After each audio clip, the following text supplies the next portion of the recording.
নেতানিয়াহুকে সাথে নিয়ে গাজায় যুদ্ধবন্ধে ২০ দফা পরিকল্পনা দিয়েছেন ডোনাল্ড ট্রাম্প। ২ বছর ধরে চলা যুদ্ধ শেষ করতে এটিকেই চূড়ান্ত প্রস্তাব বলে ধারণা করা হচ্ছে। হামাস এই প্রস্তাবে রাজি না হলে গাজায় সংগঠনটির অস্তিত্ব ধ্বংসে আমেরিকা ইসরায়েলকে সব ধরনের সহায়তা দেবে বলে জানিয়েছেন Trump. Part of the bigger picture, which is peace in the Middle East. কি আছে ট্রাম্পের এই ২০ দফা পরিকল্পনায়? ট্রাম্পের প্রস্তাবে রয়েছে গাজাকে সন্ত্রাসমুক্ত ও বেসামরিকীকরণ করা, যা প্রতিবেশীদের জন্য কোনো হুমকি হবে না। দ্বিতীয় দফায় রয়েছে গাজার পুনর্গঠন। এত বছর ধরে দুরবস্থা পোহানো গাজাবাসীর জন্যই তা উপকারী হবে বলে জানান ট্রাম্প। দুই পক্ষ সম্মত হলে তাৎক্ষণিক বন্ধ হবে যুদ্ধ। গাজায় সব ধরনের আক্রমণ সাথে সাথে থেমে যাবে, যা পুরোপুরি সেনা প্রত্যাহারের দিকে নিয়ে যাবে। ইসরায়েলের প্রস্তাব মেনে নেয়ার সম্মতির ৭২ ঘণ্টার মধ্যে জীবিত ও মৃত জিম্মিদের ফেরত দেবে হামাস।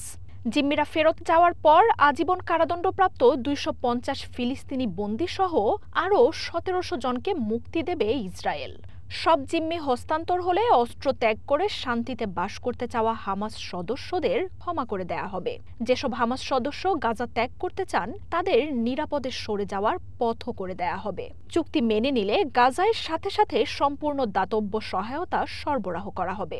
হাসপাতাল, বেকারিগুলো পুনর্গঠন করে রাস্তাঘাট থেকে ধ্বংসস্তূপ সরাতে প্রয়োজনীয় যন্ত্রপাতি আনা হবে। দাতব্য সহায়তা বিতরণে জাতিসংঘ, রেড ক্রিসেন্টের মতো সংস্থাগুলো কাজ করবে। জানুয়ারিতে করা চুক্তি মোতাবেক খুলে দেয়া হবে রাফাহ ক্রসিং। ফিলিস্তিনি সহ আন্তর্জাতিক বিশেষজ্ঞদের নিয়ে গাজার গঠনে সাময়িক অন্তর্বর্তী প্রশাসন গঠন হবে।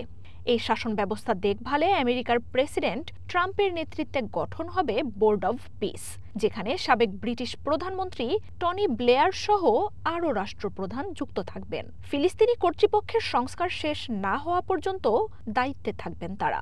এর পরের প্রস্তাবেই রয়েছে গাজার জন্য আন্তর্জাতিক মানের আর্থিক খাত গড়ে তোলা। গাজায় বিশেষ অর্থনৈতিক অঞ্চল গড়ে তোলা হবে। অঞ্চলটি থেকে বলপূর্বক কাউকে উচ্ছেদ করা হবে না। গাজার শাসনে হামাসের প্রত্যক্ষ, পরোক্ষ বা কোনো ভূমিকা থাকবে না। গাজায় হামাসের অস্ত্র স্থাপনা, সুড়ঙ্গ সব ধ্বংস করে দেয়া হবে। নতুন গাজা প্রতিবেশীদের সাথে সহাবস্থান করবে। প্রস্তাবে বলা হয়েছে গাজা ও হামাস এর প্রতিবেশীদের জন্য আর কোনো হুমকি হবে না, এমন নিশ্চয়তা দেবে আঞ্চলিক অংশীদাররা। গাজায় মোতায়েনের জন্য আরব ও আন্তর্জাতিক অংশীদারদের সমন্বয়ে ইন্টারন্যাশনাল স্ট্যাবিলাইজেশন ফোর্স ISF গঠন করার কথাও জানিয়েছেন ট্রাম্প। এই বাহিনী পরে ফিলিস্তিনি পুলিশ ও আইনশৃঙ্খলা বাহিনীকে প্রশিক্ষণ দেবে। ট্রাম্প জানান ইসরায়েল গাজা দখলে নেবে না।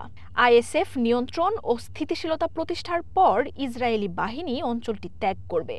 বলা হয়েছে হামাস যদি এই প্রস্তাব মেনে না নেয় বা দেরি করে, তাহলে দাতব্য সহায়তা সন্ত্রাসমুক্ত অঞ্চলে সরিয়ে নেওয়া হবে।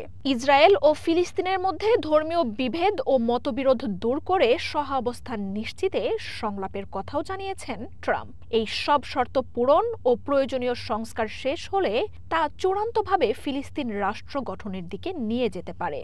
ট্রাম্প জানান ইসরায়েল ও ফিলিস্তিনের শান্তিপূর্ণ সহাবস্থান নিশ্চিতে রাজনৈতিক বিভিন্ন ভিত্তিতে সমঝোতার জন্য আমেরিকার নেতৃত্বে সংলাপ চালানো হবে। Helping with security, we want to make sure it works. We just want to make sure it works. There shouldn't be a...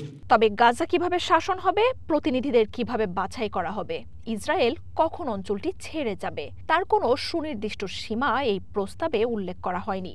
সবচেয়ে গুরুত্বপূর্ণ বিষয় হলো স্বাধীন ফিলিস্তিন রাষ্ট্র প্রতিষ্ঠার বিষয়টি। ট্রাম্প যদিও বলেছেন এসব প্রস্তাব সেদিকেই যাবে, তবে সংবাদ সম্মেলনের পরই ফিলিস্তিনের স্বাধীনতার দাবি নাকচ করে দিয়েছেন ইসরায়েলি প্রধানমন্ত্রী। They shouldn't have to be within a few days. They shouldn't have to be a shot fired. Marjia উপমা, one international desk. Live in peace. Remember that a long time ago they withdrew. They said